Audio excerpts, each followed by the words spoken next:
नमस्कार, career news में स्वागत है। देखिए, इस वीडियो में बात करने जा रहे हैं direct recruitment of officer teaching and non teaching staff in Kendriya Vidyalaya संगठन, जिनकी पोस्टिंग जो होगी ऑल इंडिया बेसिस पे होगी, यानी ऑल इंडिया में कहीं भी उनकी पोस्टिंग हो सकती है। तो देखिए, पोस्ट के बारे में फटाफट हम देख लेते हैं थोड़ा सा एक झलक।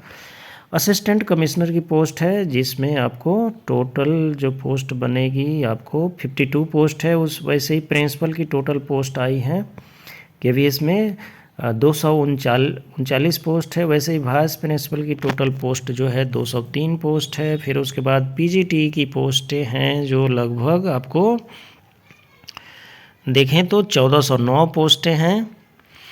और फिर उसके बाद देखिए टीजीटी की जो पोस्ट है 3176 पोस्टें हैं। लाइब्रेरियन की टोटल पोस्ट 355 है। और फिर आपको प्राइमरी टीचर म्यूजिक में जो है 303 पोस्टें हैं। फाइनेंस ऑफिसर की पोस्ट है टोटल 6।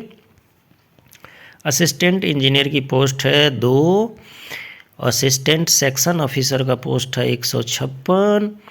हिंदी ट्रांसलेटर का पोस्ट है आपको लगभग 11। और सीनियर सेक्रेटरीट असिस्टेंट का पोस्ट जो है टोटल 322 पोस्ट है। जूनियर सेक्रेटरीट असिस्टेंट की पोस्ट 702 है। स्टेनोग्राफर ग्रेड सेकंड में 54 पोस्ट है।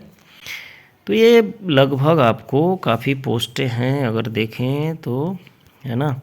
तो इसमें जो है काफ़ी लोगों को इसमें जॉब मिल सकता है और सेंट्रल गवर्नमेंट की जॉब होने वाली है। तो इसमें सैलरी भी अच्छी मिलेगी। और सेंट्रल गवर्नमेंट की जॉब की तो खासियत ही अलग होती है, बहुत सारे अलाउंसेस मिलेंगे आपको और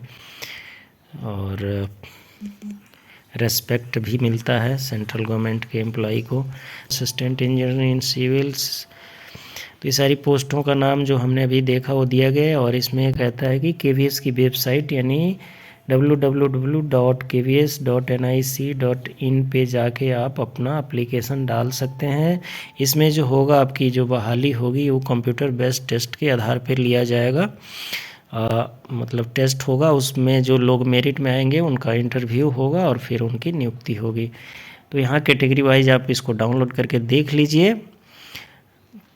अगर मोटा मोटा हम देखें तो अनरिजर्व में असिस्टेंट कमिश्नर की जो है 28 है, ओबीसी में 14 है, फिर वैसे एससी में 7 है, एससी के लिए, एसटी के लिए 3 है, टोटल 52 हो जाता है। दिव्यांग कैंडिडेट के लिए 1 है। वैसे प्रिंसिपल की देखें तो अनरिजर्व के लिए 123 है, ओबीसी के लिए 64 है, एससी के लिए 35 है, एसटी के लिए 17 है और दिव्यांग कैंडिडेट के लिए 4 है ओएच में और एचएच में 4 है। फिर वाइस प्रिंसिपल की देखें तो आपको अनरिजर्व में 104 है। ओबीसी एनसीएल में देखें यानी नॉन क्रीमी लेयर में 54 है। एससी के लिए वाइस प्रिंसिपल की जो पोस्ट है 30 है, एसटी के लिए 15 है, टोटल 203 है। और दिव्यांग कैंडिडेट में देखें तो कैटेगरी वाइज ओएच में 2, बीएच में 3, एचएच में 2।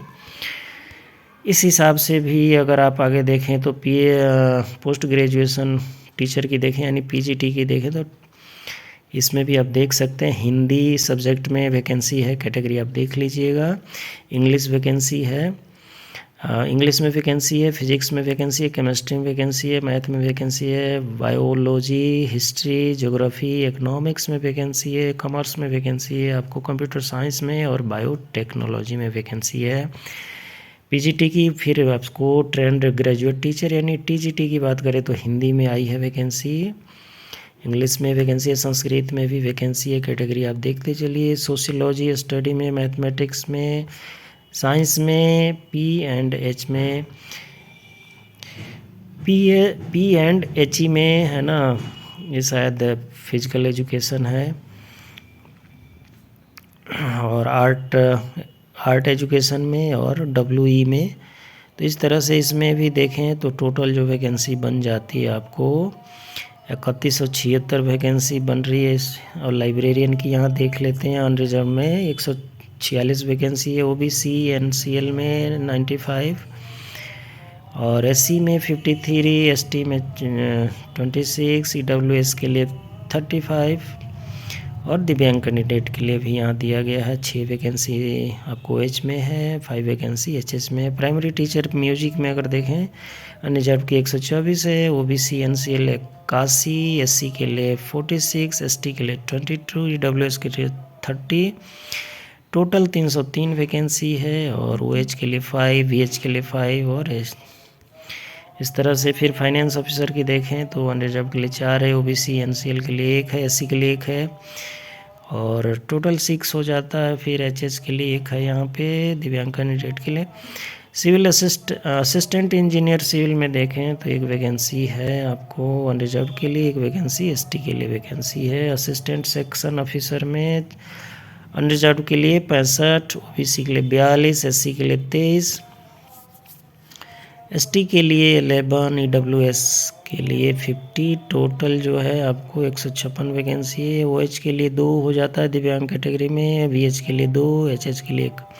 हिंदी ट्रांसलेटर की अनरिजर्व में 7 है, ओबीसी के लिए 2 है, एससी के लिए 1 है और फिर ईडब्ल्यूएस के लिए 1 है और ये टोटल 11 बन जाता है। फिर सीनियर सेक्रेटरीट में देखें, सीनियर सेक्रेटरीट असिस्टेंट में 132 वैकेंसी है, ओबीसी एनसीएल के लिए 86 और आपको एससी के लिए 48, एसटी के लिए 24, डब्ल्यूएस के लिए 32 और 322 वैकेंसी हो जाता है इस तरह से। ओएच के लिए 4, वीएच के लिए 3, एचएच के लिए 3।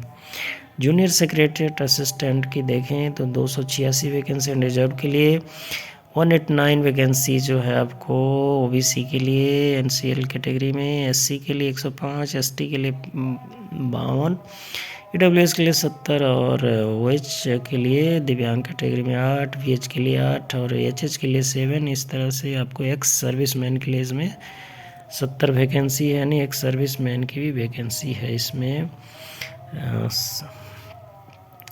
फिर उसके बाद आप देखें तो स्टेनोग्राफर ग्रेड में रिजर्व के लिए 23 वैकेंसी, ओबीसी के लिए 14 वैकेंसी, एससी के लिए 8 वैकेंसी, एसटी के लिए 4 वैकेंसी, डब्ल्यूएस के लिए 5, टोटल 54 वैकेंसी है। ओएच के लिए 1, वीएच के लिए 1, दिव्यांग कैटेगरी में 1, सर्विसमैन के लिए 5 वैकेंसी है। यहाँ इसकी एब्रीविएशन दी गई है, यहाँ पे आपको एसेंशियल क्वालिफिकेशन और पे मैट्रिक्स भी दिया गया है। ये डिफरेंट कैटेगरी जो हमने देखा जॉब कैटेगरी को, और यहाँ इसको पढ़ लीजिएगा डाउनलोड करके और केवीएस की वेबसाइट पे जाके आप इसमें अप्लाई कर सकते हैं। पे सेंटर देख सकते हैं कहाँ कहाँ कितनी जो भी आपको कंप्यूटर बेस्ड टेस्ट होगा उसका सेंटर दिया गया है हर शहर में। आप अपने हिसाब से देख लीजिए इसको और उसको फिलअप कर सकते हैं। और देखिए लास्ट डेट जो होने वाला है इसमें 26/12/2022 को रात को 11:59 तक आप फिलअप कर सकते हैं। जो एग्ज़ाम होगा इसमें कंप्यूटर बेस्ड उसकी डेट बाद में आएगी। So good luck, thank you.